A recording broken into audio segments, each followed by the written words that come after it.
एक दिन उस गांव के राजा ने एक नई योजना बनाई।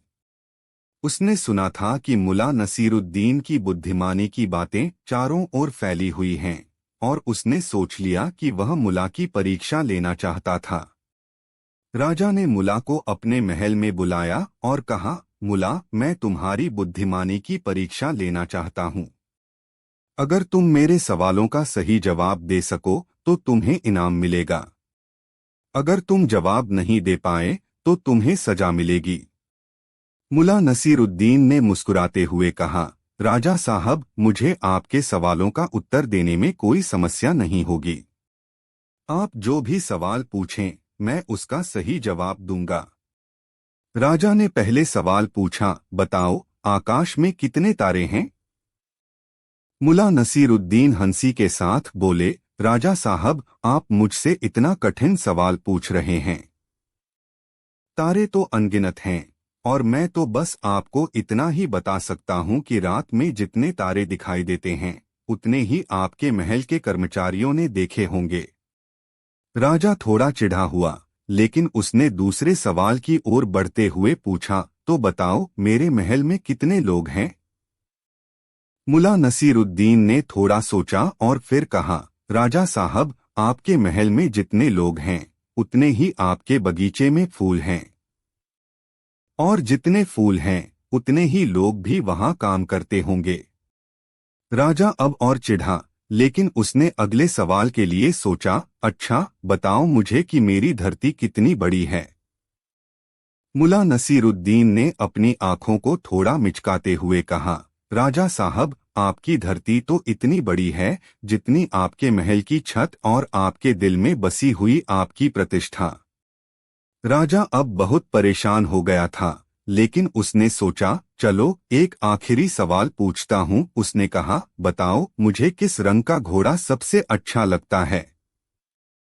मुल्ला नसीरुद्दीन ने तुरंत जवाब दिया, राजा साहब, आपको वह घोड़ा सबसे अच्छा लगता होगा जो आपको सबसे ज्यादा तेज दौड़ता हुआ दिखे।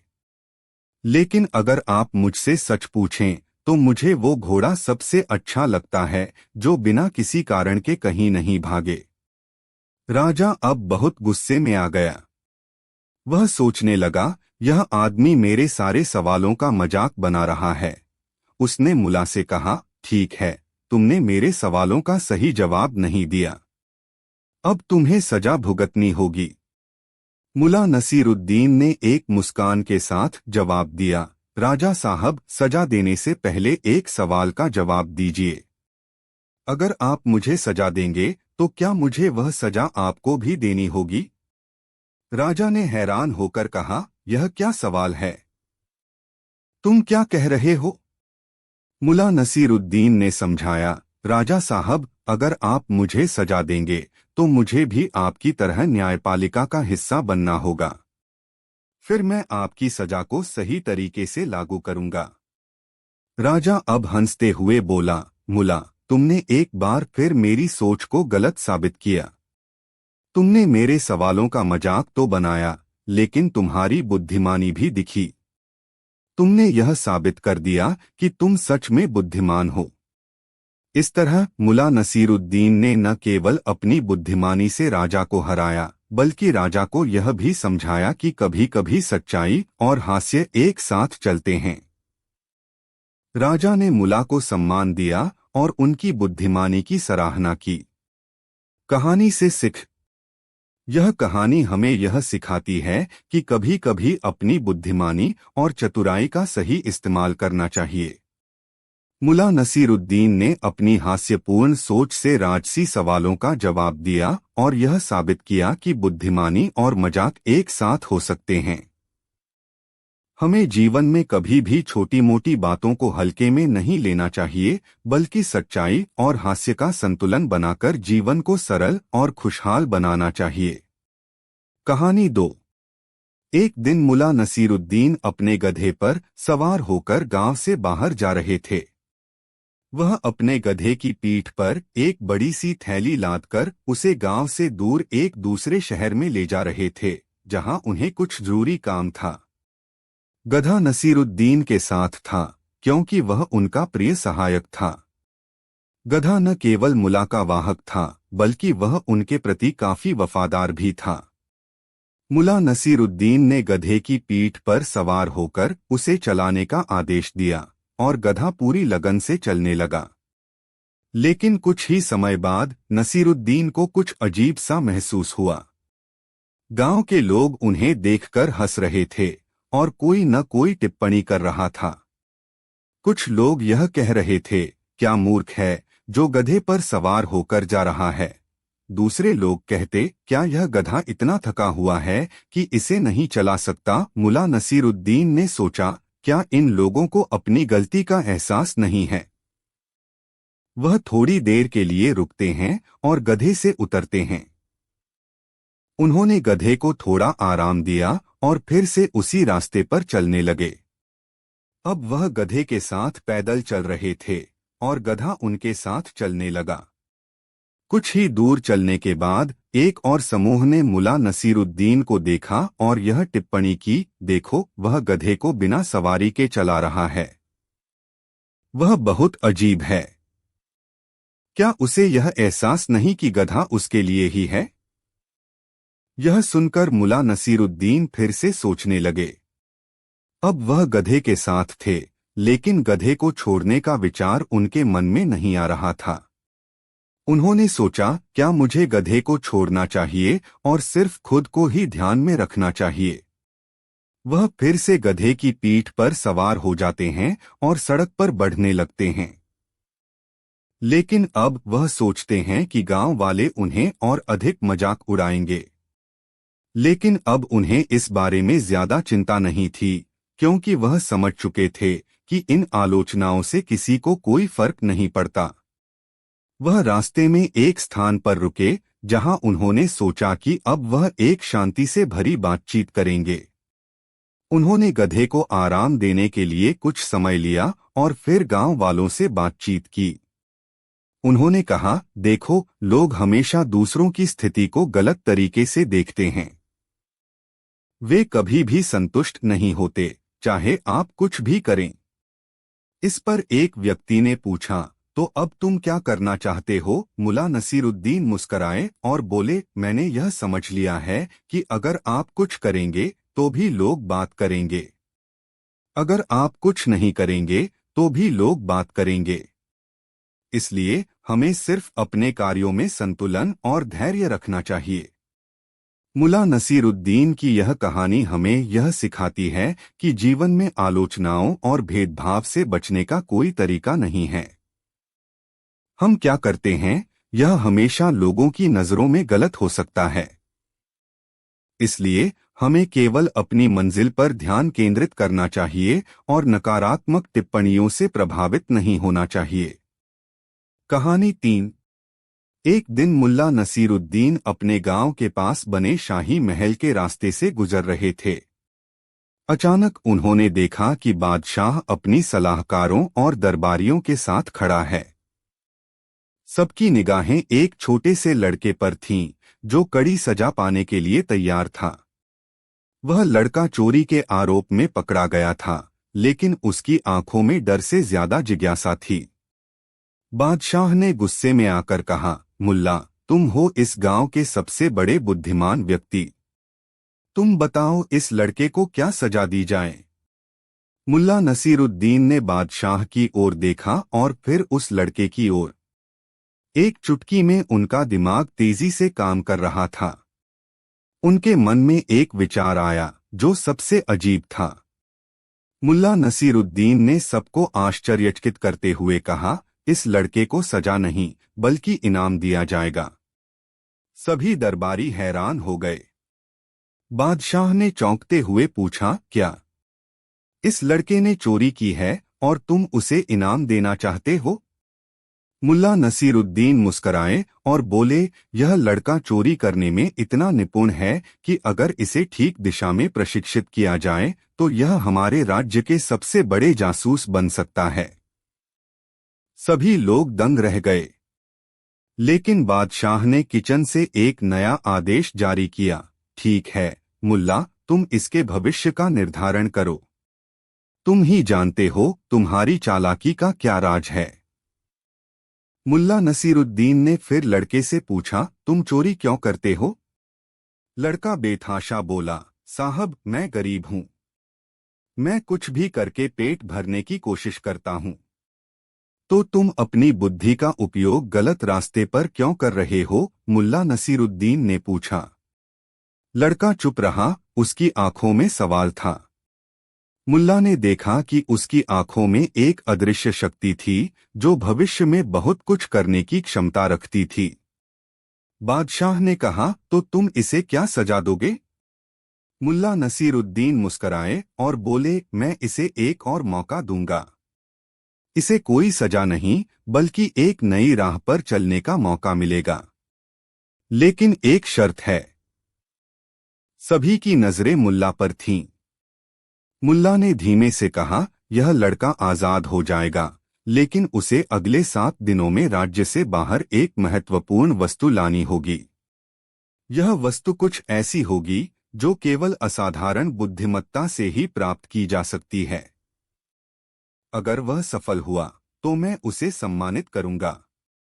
अगर असफल रहा तो उसे पूरी तरह से छोड़ दिया जाएगा और फिर से सजा मिलेगी।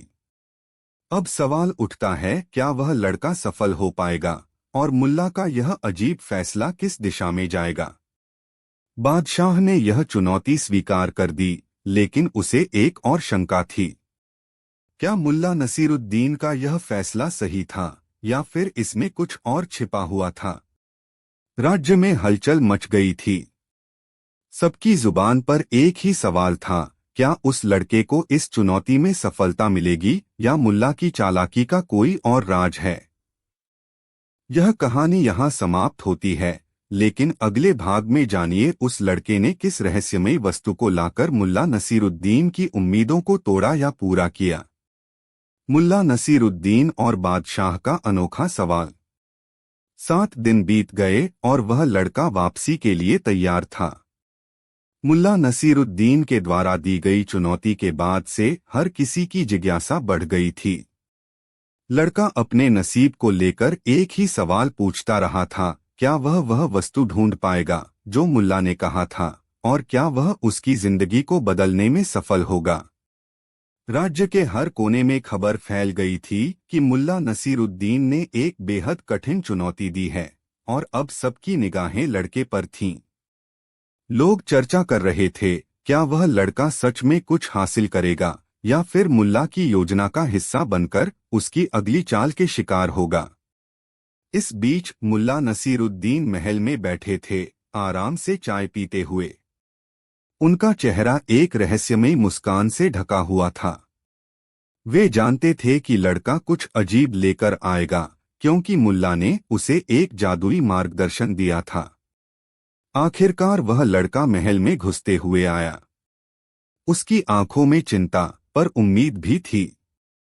वह दौड़ते हुए मुल्ला के पास गया और बोला, मुल्ला, मैंने वह वस्तु ढूंढ ली है, लेकिन मेरे मन में एक सवाल है, क्या यह वस्तु मुझे सजा से बचा सकेगी या फिर मैं किसी और मुश्किल में फंसने वाला हूं?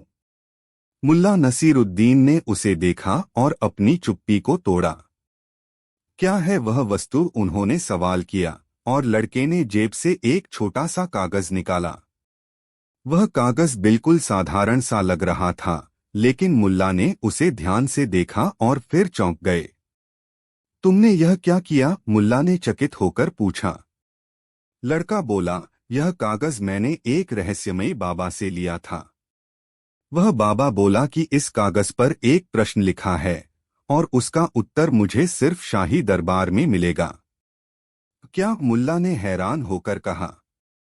क्या तुम समझते हो कि यह सवाल सुलझाए बिना तुम मुसीबत से बाहर निकल सकते हो?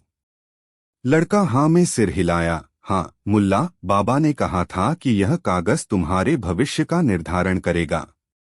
इस पर जो सवाल लिखा है उसका जवाब तुम्हारे लिए भाग्य को बदल देगा। मुल्ला नसीरुद्दीन मुस्कराए, तो तुम समझते हो कि यह कागज तुम्हारे लिए जादू का काम करेगा? लड़के ने सिर झुकाया। मुझे नहीं पता मुल्ला, मैं सिर्फ एक साधारण लड़का हूँ, लेकिन मैंने यह कागज तुम्हारे पास लाने की सोची थी। मुल्ला नसीरुद्दीन के चेहरे पर मुस्कान थी, पर उनकी आंखों में कुछ छिपा हुआ था। उन्होंने कागज को देखा और फिर लड़के से कहा, ठीक है, अब हम दरबार में जाएंगे और इस सवाल का उत्तर ढूंढेंगे। राजमहल में पहुंचते ही सभी लोग दरबार में मौजूद थे। बादशाह ने देखा और तुरंत उठकर मुल्ला के पास पहुंचे। तो मुल्ला, क्या तुमने लड़के को सजा देने का फैसला कर लिया? बादशाह ने गंभीर स्वर में पूछा।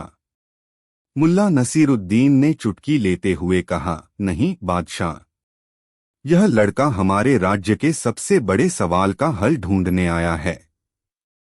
सभी लोग हैरान हो गए। लड़के ने वह कागज बादशाह की ओर बढ़ाया और बादशाह ने उसे गौर से देखा। कागज पर लिखा हुआ सवाल था, राज्य का सबसे बड़ा रहस्य क्या है? सभी दरबारी चौंक गए। यह सवाल किसे जवाब दे सकता था? क्या यह कोई चमत्कारी रहस्य था या फिर मुल्ला नसीरुद्दीन के दिमाग की एक और चाल? बादशाह ने कागज पर ध्यान से निगाह डाली और फिर सिर झुका लिया। यह सवाल बेहद कठिन है, उन्होंने कहा, लेकिन अगर कोई जवाब जानता है तो वह सिर्फ तुम हो, मुल्ला। मुल्ला नसीरुद्दीन ने एक गहरी सांस ली और फिर कहा, सवाल का जवाब तुमसे जुड़ा है, बादशाह। तुम्हारी ताकत, तुम्हारा शासन और तुम्हारा गुस्सा, यही राज्य का सबसे बड़ा रहस्य है। बादशाह हक्का बक्का रह गए। यह तो उन्होंने कभी सोचा भी नहीं था। मुल्ला नसीरुद्दीन ने उनका पीछा क्यों किया था और वह क्या राज खोलने वाले थे? क्या मुल्ला ने बादशाह के सबसे बड़े रहस्य का पर्दाफाश किया या फिर उनकी चाल में कुछ और छिपा था? यह कहानी यहीं खत्म होती है, लेकिन अगली कड़ी में हम जानेंगे क्या बादशाह ने मुल्ला के सवाल का सही जवाब दिया या फिर यह राज उन्हें मुसीबत में डालने वाला था। मुल्ला नसीरुद्दीन और बादशाह का राज। राजमहल के दरबार में घमासान मच गया था। मुल्ला नसीरुद्दीन ने जो रहस्यमय सवाल पूछा था, उसका जवाब अब तक किसी के पास नहीं था। बादशाह ने गहरी सोच में डूबते हुए कहा, मुल्ला, क्या तुम सचमुच मानते हो कि यह राज मुझे बदलने वाला है?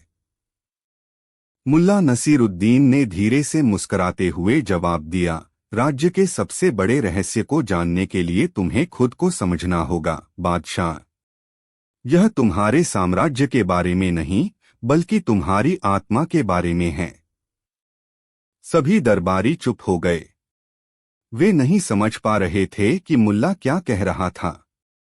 और बादशाह? वह गंभीर होकर सोचने लगा कि मुल्ला का इशारा कहाँ था।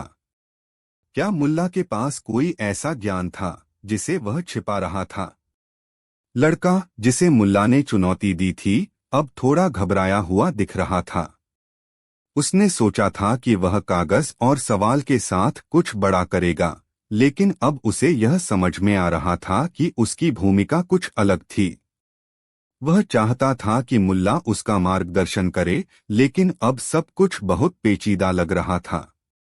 मुल्ला नसीरुद्दीन ने अपने आप को एक बार फिर से शांत किया और फिर कहा, बादशाह, हम सभी चाहते हैं कि राज्य में शांति और समृद्धि हो। लेकिन क्या तुम जानते हो कि तुम्हारी शक्ति का असली स्रोत क्या है? बादशाह ने कांपते हुए पूछा, क्या वह मेरी तलवार है या फिर मेरी सेना? मुल्ला नसीरुद्दीन ने धीरे से सिर झुका लिया और कहा, नहीं बादशाह, तुम्हारी असली शक्ति तुम्हारी विनम्रता और तुम्हारे निर्णयों में है। अगर तुम सिर्फ अपने गुस्से और अहंकार से शासन करोगे तो कोई भी तुम्हारी ताकत से डरने के बजाय तुम्हारे खिलाफ खड़ा होगा। सभी दरबारी फिर से चुप हो गए। वे समझ रहे थे कि मुल्ला का इशारा किस ओर था, लेकिन एक सवाल सभी के मन में था, क्या मुल्ला नसीरुद्दीन ने सच में बादशाह की कमजोरियों को पहचान लिया था या फिर वह एक और चाल चल रहे थे? बादशाह ने अपना सिर झुका लिया। क्या तुम कहते हो, मुल्ला? वह धीरे से बोले, क्या मेरे पास कोई रास्ता है जिससे मैं अपने राज्य को सही दिशा में ले जा सकूं? मुल्ला नसीरुद्दीन ने हंसी में कहा, बादशाह, कोई रास्ता हमेशा तभी दिखाई देता है जब व्यक्ति खुद को जानने की कोशिश करता है।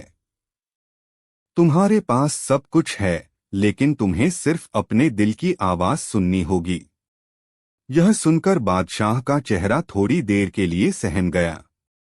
फिर वह उठे और उन्होंने कहा, मुल्ला, तुम्हारी बातें मेरे दिल में गूंज रही हैं।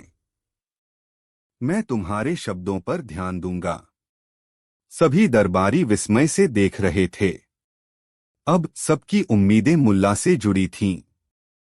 क्या वह सच में बादशाह को सही रास्ते पर ला पाएगा, या फिर यह भी सिर्फ एक और भूल भुलैया थी? अचानक मुल्ला नसीरुद्दीन ने लड़के की ओर इशारा किया और कहा, तुमने जो सवाल पूछा था उसका जवाब तुमने खुद ढूंढ लिया है। तुम्हारे पास वह शक्ति है जिसे तुम पहचान नहीं पाते। तुम्हारी विनम्रता और सच्चाई तुम्हारी सबसे बड़ी ताकत है। लड़का चौंका, लेकिन वह समझ चुका था कि मुल्ला ने उसे एक नई राह दिखाई थी। वह अब अपने भविष्य को लेकर आत्मविश्वास से भरा हुआ था। तो इसका मतलब है कि मेरी सजा नहीं होगी? लड़के ने आश्चर्यचकित होकर पूछा। मुल्ला नसीरुद्दीन ने मुस्कराते हुए कहा, नहीं, तुम्हें सजा नहीं मिलेगी। तुम्हें एक नया अवसर मिलेगा अपनी पहचान और क्षमता को समझने का। सभी लोग यह देखकर हैरान रह गए कि मुल्ला ने किस तरह से लड़के की सजा को माफ किया, और अब वे यह जानने के लिए और अधिक जिज्ञासु हो गए थे कि आगे क्या होगा। बादशाह ने मुल्ला से पूछा, क्या तुम जानते हो कि अब हमारा राज्य किस दिशा में जाएगा? मुल्ला नसीरुद्दीन मुस्कराए और कहा, राज्य तभी सही दिशा में जाएगा जब हम अपने दिल की सुनेंगे।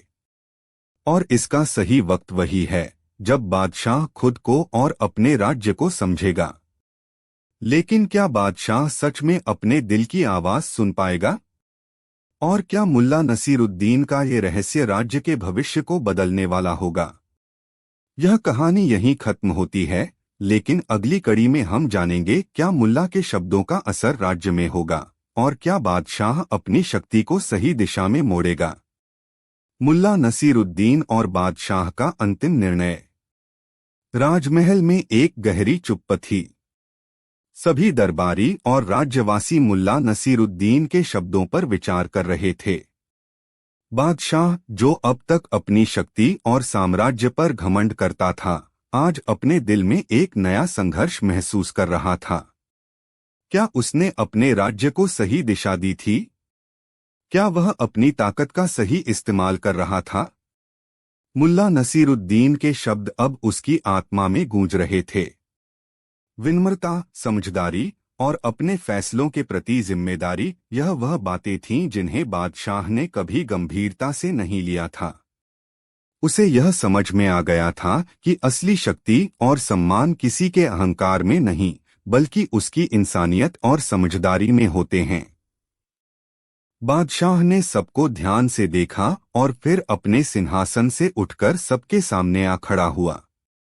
उसने चुपचाप अपनी तलवार को हटा दिया, जो अब तक उसकी पहचान थी, और एक गहरी सांस लेकर मुल्ला नसीरुद्दीन से कहा, मुल्ला, तुमने मुझे वह बात समझाई है जो मैं कभी नहीं समझ पाया। मुझे अब यह एहसास हो गया है कि असली शक्ति केवल ताकत से नहीं, बल्कि सच्चाई और इंसानियत से आती है। यह सुनकर मुल्ला नसीरुद्दीन ने हंसी में कहा, बादशाह, यही राज था।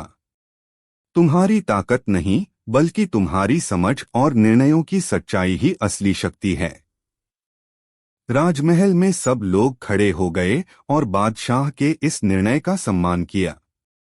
लड़का, जिसे अब तक एक अपराधी माना जा रहा था, आज मुल्ला के मार्गदर्शन के चलते एक नए जीवन की ओर बढ़ चुका था। उसे न सिर्फ सजा से मुक्त किया गया, बल्कि उसे राज्य में एक नई भूमिका दी गई। बादशाह ने लड़के को दरबार में बुलाया और कहा, तुमने जो कागज लाकर एक सवाल पूछा था, वह सवाल न केवल हमारे राज्य का, बल्कि हमारी आत्मा का भी सवाल था। अब तुम हमारे राज्य में एक नए मार्गदर्शक बनोगे, ताकि कोई भी अपने रास्ते से भटके न। लड़के ने झुककर कहा, धन्यवाद महाराज। मैं आपकी उम्मीदों पर खरा उतरने की पूरी कोशिश करूंगा। मुल्ला नसीरुद्दीन ने एक आखिरी बार बादशाह की ओर देखा और कहा, राज्य का असली भविष्य तब होगा जब इसके शासक और लोग एक साथ मिलकर अपने दिलों की सुनेंगे और हर कदम सच्चाई की ओर बढ़ेंगे। सभी दरबारी और राज्यवासी अब एक नई दिशा में उम्मीद के साथ देख रहे थे। मुल्ला नसीरुद्दीन ने अपने जीवन के सबसे बड़े रहस्यों में से एक को खोल दिया था। यह रहस्य शक्ति नहीं बल्कि समझदारी और विनम्रता का था। इस तरह मुल्ला नसीरुद्दीन ने राज्य को एक नई दिशा दी और बादशाह के दिल में वह परिवर्तन किया जो न केवल राज्य के लिए बल्कि उनके अपने जीवन के लिए भी महत्वपूर्ण था। यह कहानी यहीं खत्म होती है, लेकिन इसका संदेश हमेशा के लिए जीवित रहेगा। असली ताकत सच्चाई, समझदारी और विनम्रता में है, न कि तलवारों या गुस्से में। कहानी 4। कहानी 5। एक दिन मुल्ला नसीरुद्दीन बाजार से अपने घर लौट रहे थे और रास्ते में उन्होंने देखा कि कुछ लोग एक व्यापारी के साथ घेर कर खड़े थे। व्यापारी बड़े ही शानदार कपड़े पहने हुए था और उसकी बातों से लग रहा था कि वह खुद को बड़ा ज्ञानी समझता है। मुल्ला ने उसकी बातें सुनी और अपनी आदत के अनुसार चुपके से उस व्यापारी के पास गए। तुम बहुत बड़े व्यापारी हो ना? मुल्ला ने मुस्कराते हुए पूछा। व्यापारी गर्व से बोला, हाँ, मैं इस पूरे शहर का सबसे बड़ा व्यापारी हूँ। मेरे पास जो भी माल आता है वह तुरंत बिक जाता है। कोई भी मेरी नकल नहीं कर सकता। मुल्ला ने उसकी बातों का मजाक उड़ाते हुए कहा, सच में? तुम सच में सबसे बड़े व्यापारी हो? तुम्हारे पास क्या ऐसा खास है जो किसी और के पास नहीं? व्यापारी ने घमंड से अपनी आंखें बंद की और कहा, मेरे पास एक जादुई पत्थर है जिसे अगर कोई अपने पास रखे तो उसकी किस्मत कभी नहीं खराब होती। वह पत्थर मेरी सबसे बड़ी संपत्ति है। मुल्ला ने सोचा, यह जरूर कोई बड़ा धोखा है। वह व्यापारी से ज्यादा कुछ नहीं बोला, लेकिन उसका ध्यान रखना शुरू कर दिया। तभी उसी समय राजा का दरबार सामने से गुजर रहा था। राजा की नजर मुल्ला पर पड़ी और उसने मुल्ला को देखकर मुस्कराते हुए कहा, मुल्ला, तुम बहुत होशियार हो, मुझे तुमसे एक सवाल पूछना है। मुल्ला ने आंखों में चमक दिखाई, कहिए महाराज, क्या सवाल है? राजा ने गंभीरता से कहा, क्या तुम सोचते हो कि यह व्यापारी जो दावा कर रहा है सच में सबसे बड़ा व्यापारी है या वह लोगों को धोखा दे रहा है? मुल्ला ने राजा की आंखों में झांकते हुए कहा, महाराज, इस व्यापारी के पास एक जादुई पत्थर है जो उसकी किस्मत बदलता है, लेकिन क्या आप जानते हैं कि वह पत्थर आखिरकार उसकी किस्मत को किस दिशा में मोड़ेगा? राजा थोड़ी देर के लिए चुप हो गए। अचानक उनका चेहरा गुस्से से लाल हो गया। क्या मतलब है तुम्हारा? तुम कह रहे हो कि यह व्यापारी धोखा दे रहा है? मुल्ला मुस्कराए और कहा, मुझे लगता है कि इस व्यापारी का जादुई पत्थर सिर्फ उसे नहीं बल्कि पूरी जनता को एक साथ धोखा दे रहा है। राजा ने गुस्से में आकर एक कड़ी आवाज में कहा, मुल्ला, क्या तुम मुझे यह साबित कर सकते हो? मुल्ला ने गहरी सांस ली और कहा, महाराज, अगर आपको सच जानना है तो आपको उस व्यापारी को एक परीक्षा देना होगा। राजा ने तुरंत आदेश दिया, व्यापारी को मेरे सामने लाओ। व्यापारी डरते डरते राजा के सामने आया। मुल्ला ने राजा से कहा, महाराज, आप इस व्यापारी से एक सवाल पूछिए जो उसे उत्तर देने में मुश्किल हो। राजा ने व्यापारी से पूछा, तुम्हारे पास वह जादुई पत्थर कहाँ है? क्या तुम इसे साबित कर सकते हो कि तुम्हारे पास सचमुच कोई जादू है? व्यापारी घबराते हुए बोला, महाराज, वह पत्थर बहुत खास है, इसे कोई देख नहीं सकता, लेकिन यह मेरी जेब में है। राजा ने एक गहरी नजर से उसे देखा और फिर मुस्कुराते हुए मुल्ला से पूछा, अब तुम क्या कहते हो मुल्ला? मुल्ला ने एक लंबी सांस ली और कहा, महाराज, वह पत्थर जो वह दिखा रहा है असल में कोई जादुई पत्थर नहीं बल्कि एक चाल है। व्यापारी अपनी झूठी बातों से सबको धोखा दे रहा है। अब आपको यह साबित करने का मौका मिलेगा कि वह सच में व्यापार करने के लायक है या नहीं। राजा ने संजीदगी से सिर झुकाया और कहा, ठीक है, हम इस परीक्षा को करेंगे, लेकिन यह सब जानने के बाद क्या तुम तैयार हो इस व्यापारी की अगली चाल का सामना करने के लिए? मुला ने हंसी में जवाब दिया, महाराज, मैं तो उस व्यापारी का सच्चा चेहरा सबके सामने लाऊंगा। पर उसके बाद एक और सवाल रहेगा जो आपके दिमाग को उलझा देगा। राजा ने कंफ्यूज होते हुए पूछा, क्या सवाल है मुला? मुला ने एक रहस्यमय मुस्कान के साथ कहा, उसके बाद मैं आपसे एक सवाल पूछूंगा और यह सवाल ही सबका जवाब तय करेगा। लेकिन क्या आप इस सवाल का सही जवाब दे पाएंगे? राजा को यह बात हजम नहीं हुई और वह और ज्यादा उलझन में आ गए। अगली कड़ी में जानिए वह सवाल क्या था और क्या राजा मुला के सवाल का सही जवाब दे पाएंगे। मुला नसीरुद्दीन और बदशाह का अनोखा सवाल। राजा ने मुला नसीरुद्दीन से पूछा था कि व्यापारी की चाल के बाद क्या वह उसे एक और सवाल पूछने के लिए तैयार था।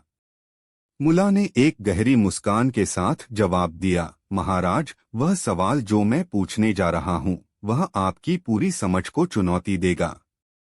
राजा ने चौंकते हुए कहा, तुम मुझसे क्या सवाल पूछने जा रहे हो मुला?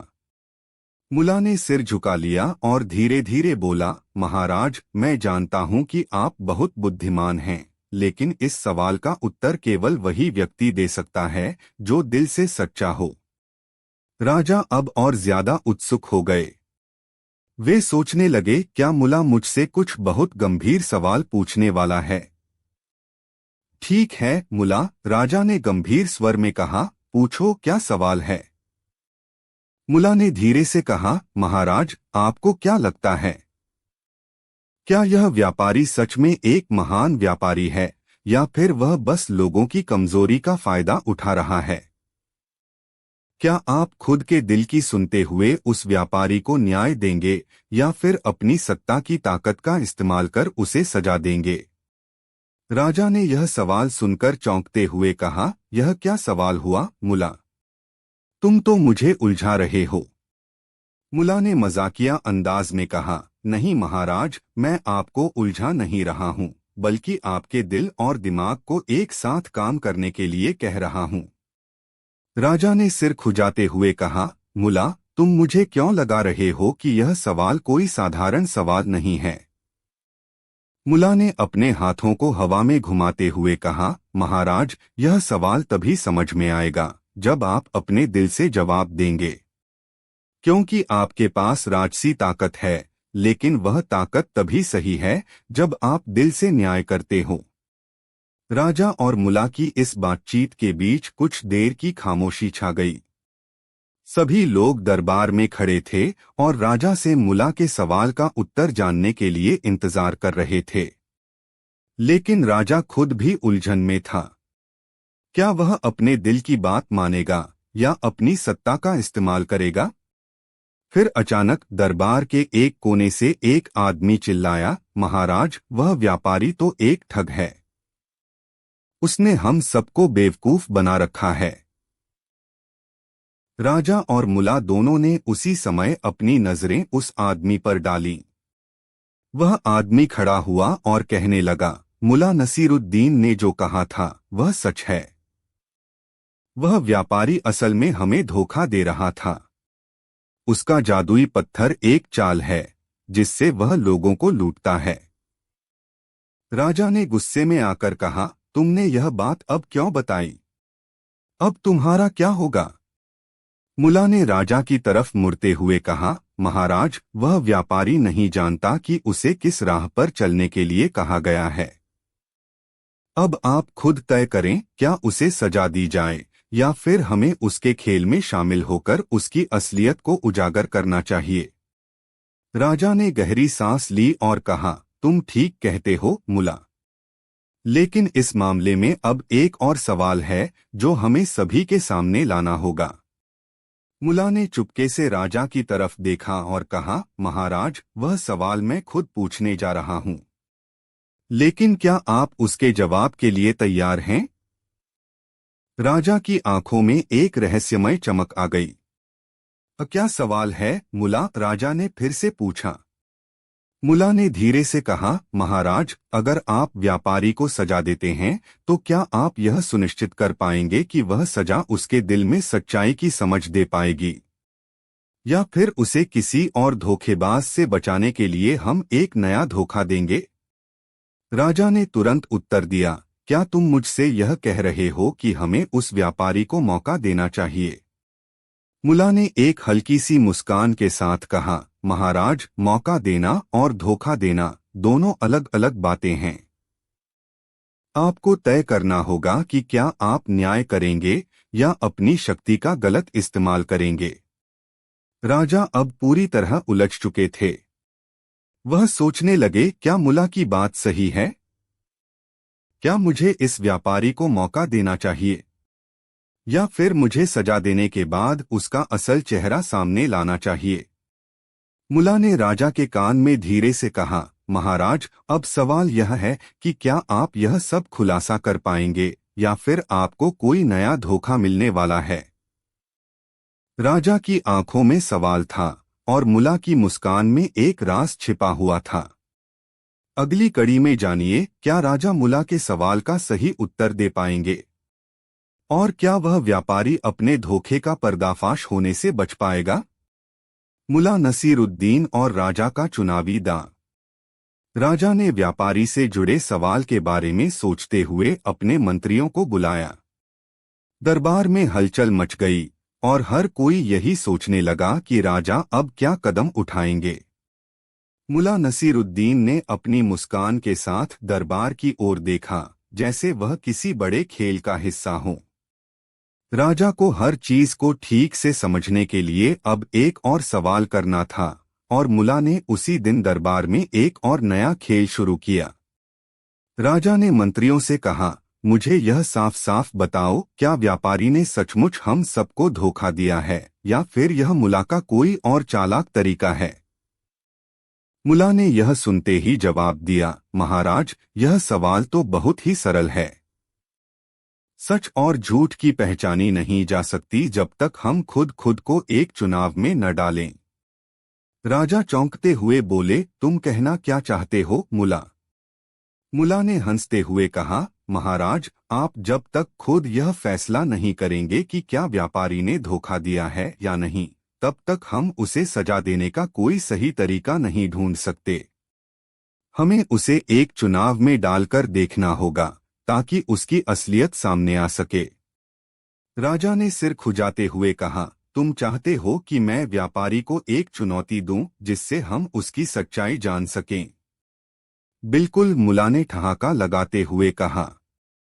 आप उसे यह बताइए कि वह दरबार में एक कठिन सवाल का जवाब दे जो उसके ईमान और चालाकी को चुनौती दे।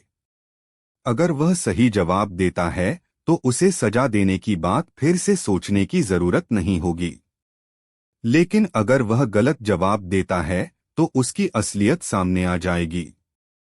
राजा ने यह सुनकर निश्चय किया कि वह व्यापारी को एक कठिन सवाल देंगे जो उसकी बुद्धि और ईमानदारी को चुनौती देगा।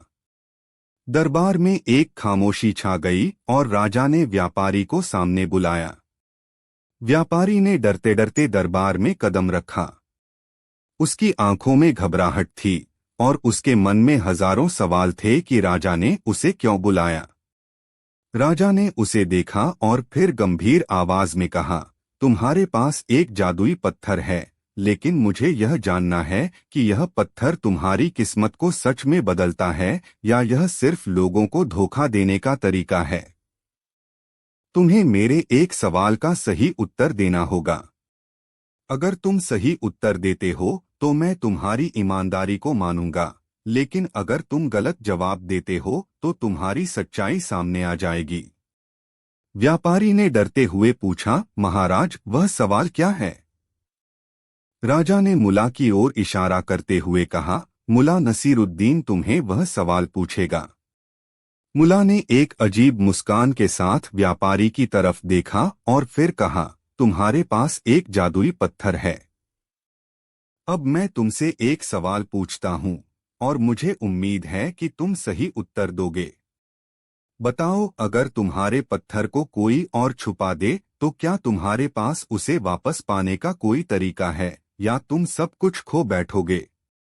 व्यापारी का चेहरा सफेद पड़ गया। वह एक पल के लिए सोच में पड़ गया, क्योंकि वह कभी इस सवाल का सामना नहीं कर चुका था। वह जानता था कि अगर वह सही जवाब नहीं दे पाया तो उसकी धोखाधड़ी सामने आ जाएगी। उसने हाथ कांपते हुए जवाब दिया, मुझे नहीं पता। मुझे नहीं लगता कि कोई तरीका हो सकता है। मुला ने एक शरारती मुस्कान के साथ कहा, तो तुम मानते हो कि तुम्हारा जादुई पत्थर बस एक धोखा था, क्योंकि असल में तुम्हारे पास अपनी किस्मत को बदलने की कोई असल शक्ति नहीं है। राजा ने गौर से व्यापारी को देखा और फिर उसे एक घूरती हुई नजर से पूछा, तो तुम अब क्या कहोगे व्यापारी? क्या तुम अपना धोखा स्वीकार करते हो, या फिर तुम कहोगे कि तुम्हारा पत्थर असल में कोई जादू नहीं है? व्यापारी ने कुछ देर तक चुपचाप सोचा और फिर उसने झुके हुए सिर से कहा, महाराज, मैंने धोखा दिया है। वह पत्थर असल में कुछ भी नहीं था। राजा ने इसे सुनते ही व्यापारी को दरबार से बाहर निकाल दिया। लेकिन मुला की मुस्कान और राजा की गंभीरता ने सभी को एक बड़ा सवाल छोड़ दिया। व्यापारी ने अपनी गलती कबूल कर ली, लेकिन क्या वह आखिरी धोखा था या फिर कुछ और रहस्यमय बातें सामने आने वाली थीं? राजा ने मुला से कहा, मुला, अब यह सवाल है कि क्या यह सब सिर्फ एक धोखा था या फिर हम कुछ और बड़े रहस्यों की ओर बढ़ रहे हैं? मुला ने धीरे से सिर झुका लिया और कहा, महाराज, क्या आप तैयार हैं अगले सवाल का सामना करने के लिए? राजा का मन और भी उलझ गया। क्या सवाल है, मुला? राजा ने फिर से पूछा। उसकी आवाज में अब एक अजीब सी घबराहट थी। मुला ने रहस्यमय अंदाज में कहा, महाराज, असल में यह व्यापारी नहीं था जो धोखा दे रहा था, बल्कि कुछ और था जो हम सबको बेवकूफ बना रहा था। अब क्या आप उस असली धोखेबाज को पहचान पाएंगे? राजा की आंखों में सवाल था और मुला के शब्दों ने एक नई उलझन को जन्म दिया। अगली कड़ी में जानिए, वह असली धोखेबाज कौन था और क्या राजा उसे पकड़ पाएंगे? मुला नसीरुद्दीन और असली धोखेबाज। राजा के दरबार में व्यापारी का झूठ पकड़ा जा चुका था और सभी लोग अब इस सवाल के बारे में सोच रहे थे कि असली धोखेबाज कौन था। मुला नसीरुद्दीन की बातों ने सभी को उलझा दिया था और राजा भी अब पूरी तरह से घेराबंदी में थे। राजा का मन दुविधा में था, क्या वह जो सोच रहे हैं वह सही है, या फिर मुला ने उन्हें किसी बड़े खेल में उलझा दिया है? राजा ने मुला से पूछा, तुमने कहा था कि असली धोखेबाज कोई और है, तो क्या तुम मुझे बता सकते हो कि वह कौन है? मुला ने धीरे से मुस्कुराते हुए कहा, महाराज, असली धोखेबाज वही है जो पर्दे के पीछे खड़ा है। व्यापारी तो एक साधारण मोहरा था, लेकिन असल खेल उस व्यक्ति ने खेला है जो हमसे आंखों में धूल झोंक रहा था। राजा की आंखें चौड़ी हो गईं। क्या तुम कहना चाहते हो कि कोई और हमारे सामने है जो हमें धोखा दे रहा है? राजा ने चौंकते हुए पूछा। मुला ने एक गहरी सांस ली और कहा, जी हाँ महाराज। अगर आप ध्यान से देखेंगे तो पाएंगे कि व्यापारी तो बस एक मोहरा था। असल धोखेबाज वह व्यक्ति है जो आपकी ताकत को अपनी तरफ मोड़ने की कोशिश कर रहा है, ताकि हम सब उनके जाल में फंस जाएं। राजा की दुविधा और बढ़ गई। तुम किसे संदर्भित कर रहे हो मुला? क्या तुम मुझे यह बताने का इरादा रखते हो कि दरबार में कोई है जो हमें धोखा दे रहा है? मुला ने एक मुस्कान के साथ सिर झुकाया और कहा, महाराज, आप जब तक पूरी सच्चाई का पता नहीं लगाएंगे तब तक यही उलझन बनी रहेगी। मैं आपको एक आसान रास्ता बताता हूँ। दरबार में एक आदमी है जो हमेशा आपके पास बैठता है, आपके निर्णयों को प्रभावित करता है। वह व्यक्ति जब तक हमारे बीच है तब तक हम कभी असली सच्चाई का पता नहीं लगा पाएंगे। राजा की नजरें चमक उठीं। तुम किसकी बात कर रहे हो मुला? तुम यह क्या कह रहे हो? मुला ने गहरी आवाज में कहा, महाराज, वह व्यक्ति दरबार का सबसे करीबी और सबसे विश्वसनीय सलाहकार है। वह हर फैसले में शामिल होता है, लेकिन उसके इरादे कभी साफ नहीं होते। राजा अब पूरी तरह से सन्नाटे में आ गए। क्या वह वही व्यक्ति था जिसे राजा ने हमेशा एक नायक माना था? क्या वह व्यक्ति दरबार में था जो अब तक सही और ईमानदार प्रतीत हो रहा था? राजा ने तुरंत उस सलाहकार को दरबार में बुलाया। वह व्यक्ति धीरे धीरे राजा के पास आया और उसकी आंखों में गहरी शांति और आत्मविश्वास था। राजा ने उसे देखते हुए कहा, तुम हमारे सबसे विश्वसनीय सलाहकार हो, लेकिन हमें लगता है कि तुम्हारा आचरण कुछ और है। क्या तुम हमें यह बता सकते हो कि तुम्हारे इरादे क्या हैं? सलाहकार ने मुस्कुराते हुए कहा, महाराज, मेरा इरादा हमेशा आपके प्रति ईमानदार और वफादार रहने का है। आप मुझे जानने के बाद हमेशा मुझ पर विश्वास करते आए हैं। मुला ने एक शरारती मुस्कान के साथ राजा की ओर इशारा करते हुए कहा, महाराज, वह जो इस समय कह रहा है, क्या आप मानते हैं कि वह सच्चा है? क्या वह अपनी चुप्पी में कुछ छिपा नहीं रहा है? राजा ने सलाहकार की ओर देखा और फिर उसकी बातों को ध्यान से सुना। उसकी आंखों में अब संदेह था। मुला, तुम कहना चाहते हो कि इस व्यक्ति के इरादे सही नहीं हैं? मुला ने धीरे से कहा, महाराज, वह एक चालाक व्यक्ति है जो दरबार के हर फैसले में हस्तक्षेप करता है, लेकिन उसकी असल मंशा केवल अपनी सत्ता को बढ़ाना है।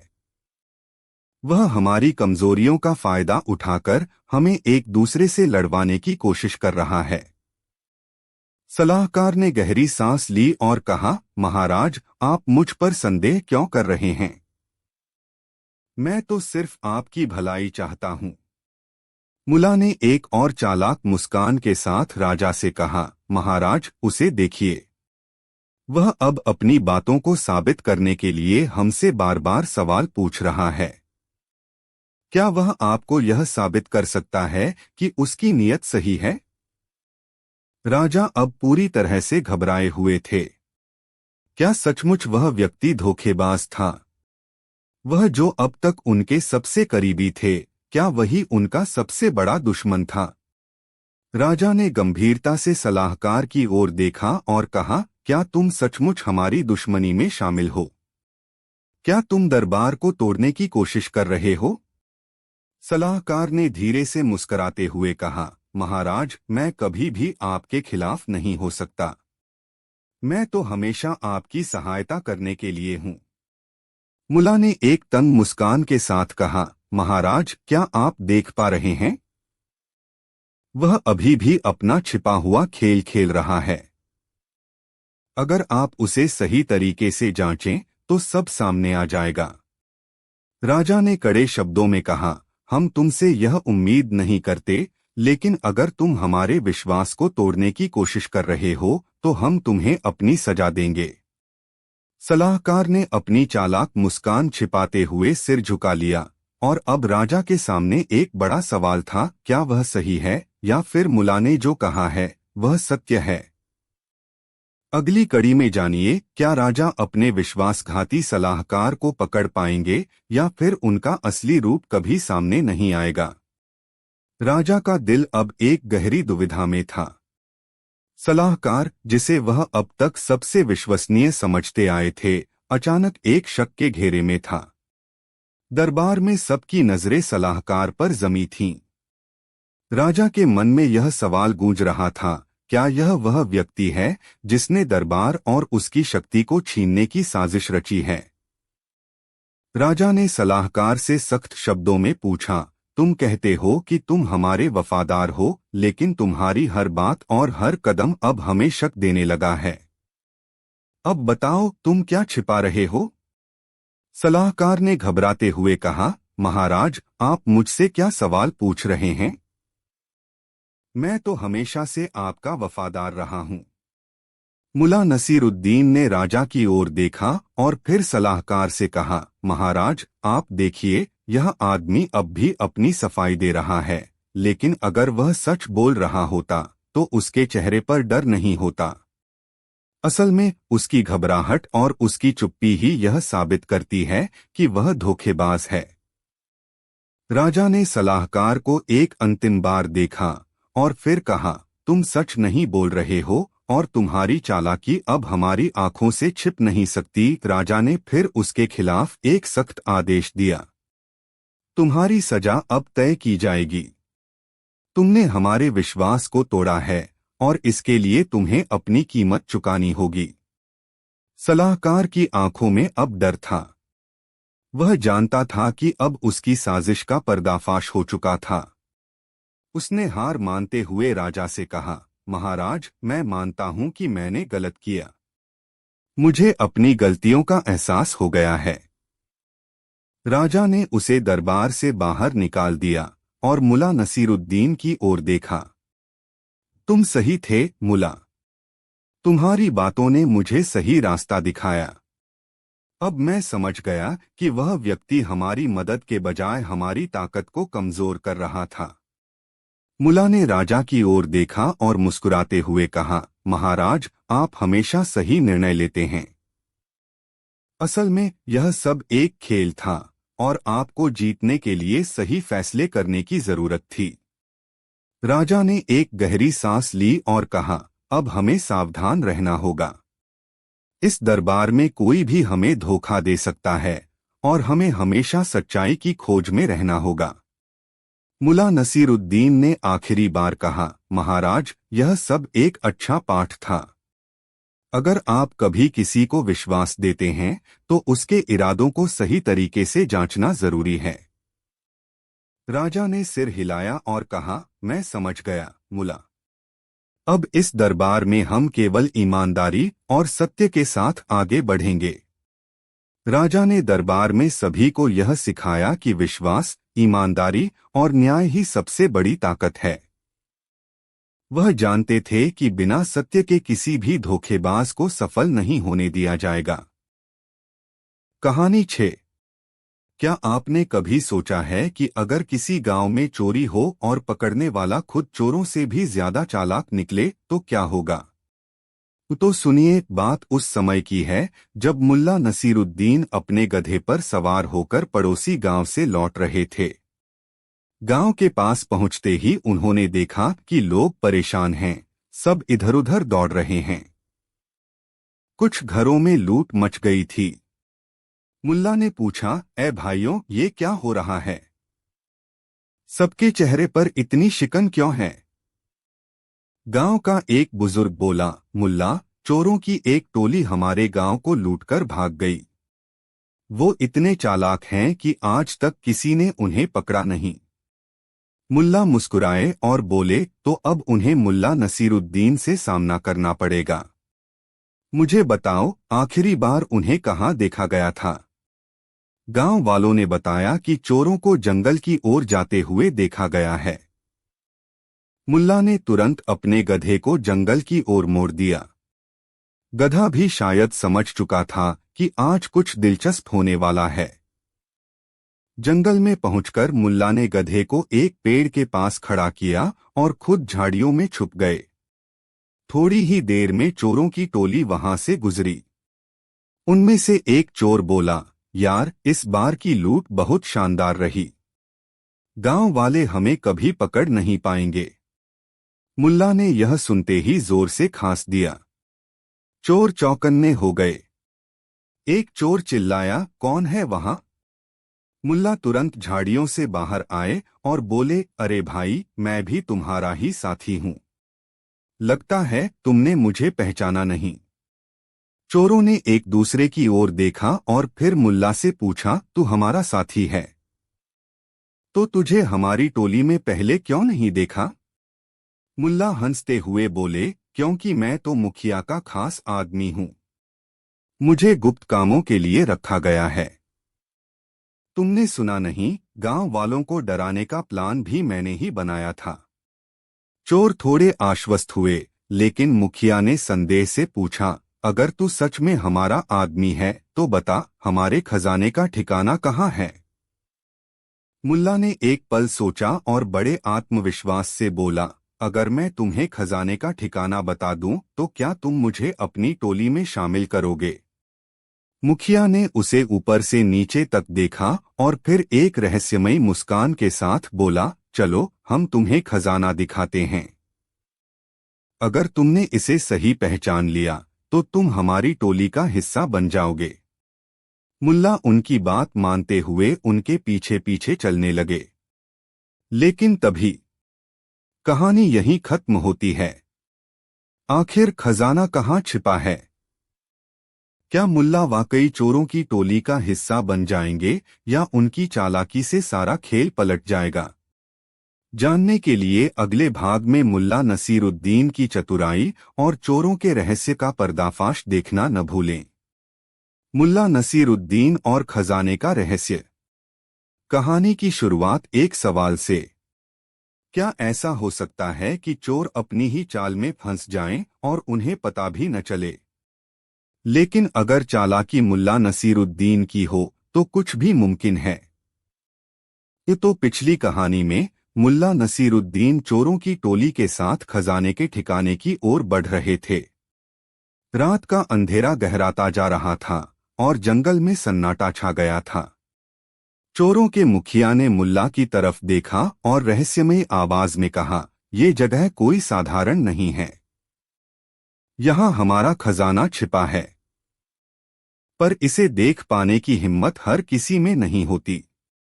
मुल्ला ने उत्सुकता दिखाते हुए पूछा, तो फिर इसे देखने के लिए क्या करना होगा? चोरों का मुखिया जोर से हंसा और बोला, तुम्हें साबित करना होगा कि तुम वाकई हमारे साथी हो। खजाने तक पहुंचने का रास्ता बहुत खतरनाक है। मुल्ला ने बड़े आत्मविश्वास से कहा, मैं हर चुनौती के लिए तैयार हूं। मुखिया ने बाकी चोरों को इशारा किया और वो सब एक घने पेड़ के पास रुके। मुखिया ने पेड़ के नीचे की जमीन खोदी और वहां से एक बड़ा दरवाजा दिखाई दिया। उसने दरवाजा खोलते हुए कहा, यहाँ से सीधा खजाने का कमरा है, लेकिन यह रास्ता बहुत डरावना है। मुल्ला ने मन ही मन मुस्कुराते हुए सोचा, डरावना तो तब होगा जब तुम्हें पता चलेगा कि मैं कौन हूं। मुखिया ने मुल्ला को अंदर जाने को कहा। मुल्ला ने कुछ नहीं कहा और आत्मविश्वास के साथ दरवाजे के अंदर चले गए। अंदर घुप अंधेरा था, लेकिन मुल्ला को अपनी हर चाल पहले से पता थी। उन्होंने धीरे धीरे रास्ता तय किया और देखा कि खजाने का कमरा सच में शानदार था। सोने चांदी और कीमती रत्नों का ढेर लगा हुआ था। मुल्ला ने तुरंत अपनी पगड़ी उतारी और वहां से कुछ रत्नों को चुपचाप उसमें बांध लिया। तभी पीछे से चोरों का मुखिया और बाकी चोर भी अंदर आ गए। मुखिया बोला, तुमने खजाने को देख लिया। अब तुम्हें हमारी टोली का हिस्सा बनने का हक मिल गया है। मुल्ला ने गंभीर चेहरा बनाकर कहा, मुझे खुशी है कि तुमने मुझे अपनाया, लेकिन अब तुम्हें मेरी एक शर्त माननी होगी। मुखिया ने चौंक कर पूछा, शर्त? कौन सी शर्त? मुल्ला ने चालाकी से कहा, मैं चाहता हूं कि इस खजाने का थोड़ा हिस्सा गांव वालों को दिया जाए। आखिर हम इतने अमीर हैं कि हमें इतना सब कुछ रखने की जरूरत ही क्या है। मुखिया जोर से हंसा और बोला, तुम पागल हो गए हो। ये खजाना हमारा है और इसे हम किसी को नहीं देंगे। मुल्ला ने सिर झुकाकर कहा, ठीक है, फिर मुझे तुम्हारी टोली में नहीं रहना। चोरों को गुस्सा आ गया। मुखिया ने चिल्लाकर कहा, तुमने खजाने का राज देखा है, अब तुम्हें यहां से जिंदा जाने नहीं देंगे। और तभी मुल्ला ने गधे की घंटी की आवाज सुनाई।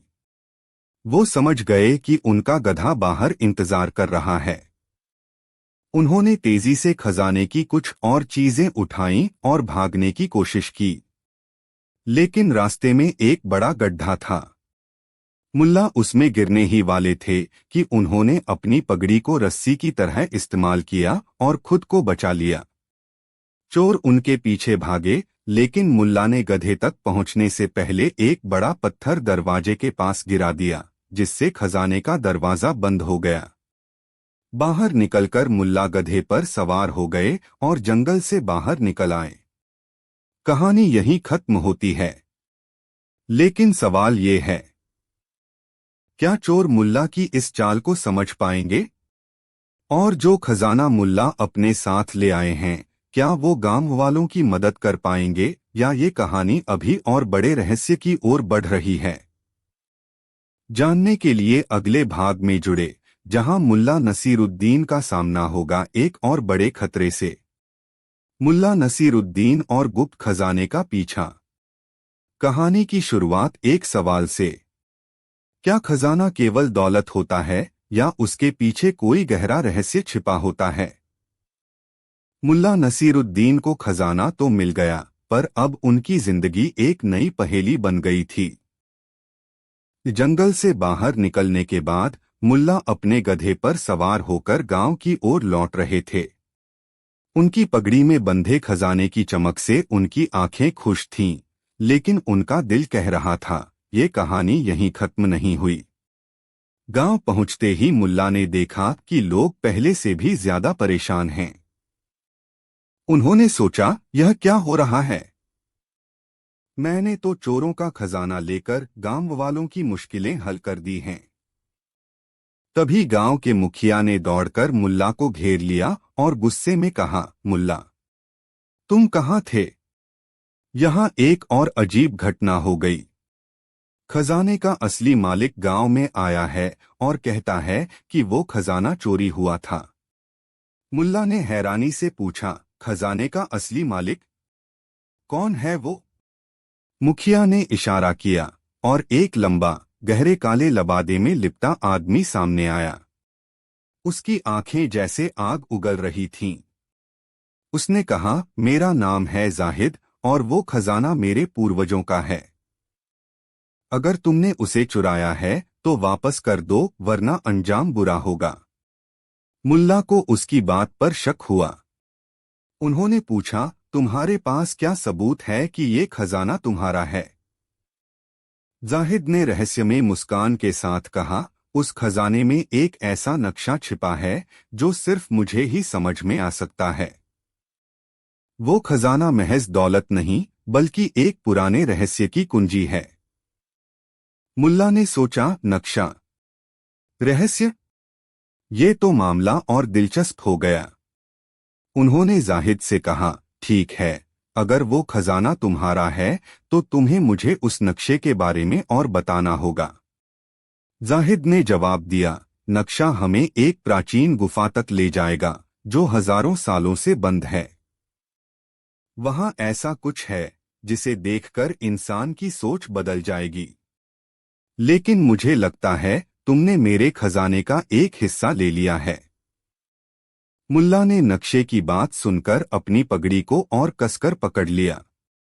उन्होंने सोचा, अगर ये नक्शा सच में गुफा तक ले जाता है तो मुझे इस आदमी पर भरोसा नहीं करना चाहिए। लेकिन अगर ये गुफा सच में कोई रहस्य छुपाए हुए है तो मुझे यह जरूर देखना होगा।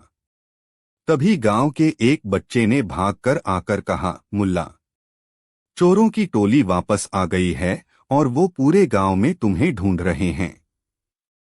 अब मुल्ला को समझ आ गया कि वो एक ही समय में दो खतरनाक दुश्मनों से घिर गए हैं, चोर और जाहिद।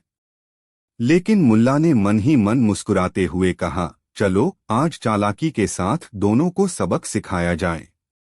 कहानी यहीं खत्म होती है। मुल्ला के पास अब दो विकल्प हैं, या तो वो खजाने का रहस्य खोलें या चोरों और जाहिद को एक साथ मात दें। क्या मुल्ला अपनी चतुराई से इस नई उलझन को सुलझा पाएंगे? और सबसे बड़ा सवाल, खजाने की गुफा में क्या छिपा है?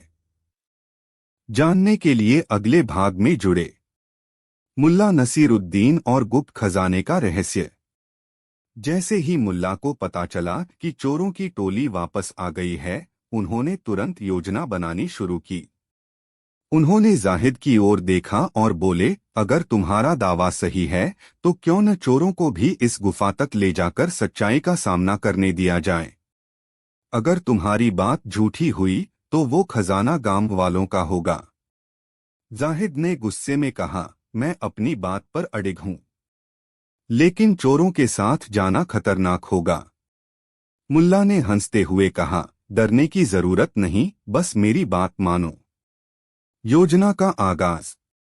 मुल्ला ने गांव वालों को बुलाया और कहा, गांव की रक्षा के लिए तुम्हें एक काम करना होगा। चोरों को जंगल की ओर जाने दो, लेकिन जैसे ही वो खजाने के पास पहुंचे उन्हें घेर लेना। मैं और जाहिद अंदर जाकर सच्चाई का पता लगाएंगे। गांव वाले मान गए। चोरों को खजाने का दरवाजा खोलने की खबर मिल चुकी थी और वो सीधे वहीं पहुंचे। मुल्ला और जाहिद पहले ही दरवाजे के अंदर जा चुके थे। अंदर पहुंचकर मुल्ला ने देखा कि खजाने के बीच सचमुच एक पुराना नक्शा छिपा हुआ था। नक्शे का रहस्य। जाहिद ने नक्शा उठाया और कहा, देखो, यह गुफा का नक्शा है।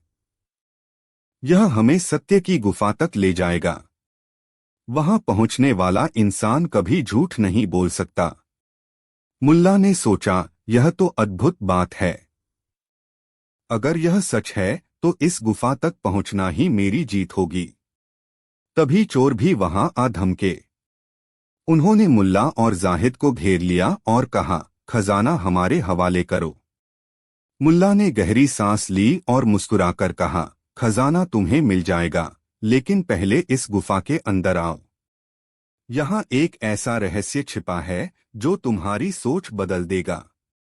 चोर लालच में आ गए और अंदर घुस आए। लेकिन जैसे ही सभी गुफा में पहुंचे, मुल्ला ने दरवाजे के पास छुपा एक पत्थर घुमाया। गुफा का दरवाजा जोर से बंद हो गया। अंतिम मोड़।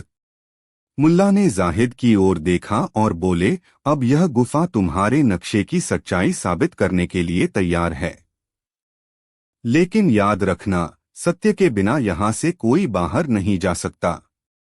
जाहिद ने नक्शा खोलकर गुफा के एक कोने में खड़ी मूर्ति की ओर इशारा किया। उसने कहा, यह मूर्ति सत्य की देवी की है। इसका स्पर्श करते ही हर झूठ उजागर हो जाएगा। मुल्ला ने चोरों से कहा, अगर तुम सचमुच इस खजाने के हकदार हो तो मूर्ति को छूकर साबित करो। चोरों में डर फैल गया। उनमें से एक चिल्लाया, नहीं, हमें खजाना नहीं चाहिए, बस हमें बाहर निकलने दो। जाहिद ने मूर्ति को छुआ और तभी जोर से आवाज गूंजी, जो दूसरों का विश्वास तोड़ता है उसका अंत यही होगा। जाहिद ने चौंककर नक्शे को फेंक दिया। नक्शे के फटते ही गुफा के चारों ओर रोशनी फैल गई और गुफा का दरवाजा खुल गया। चोर और जाहिद डर से भाग गए। मुल्ला ने खजाने के कुछ हिस्से को गांव वालों को दे दिया और बाकी को नदी में बहा दिया, ताकि लालच और झूठ से सभी मुक्त हो सकें। अंतिम सवाल। मुल्ला ने गांव वालों से कहा, सत्य ही सबसे बड़ा खजाना है, लेकिन क्या इंसान इस सत्य को समझने के लिए तैयार है? कहानी समाप्त।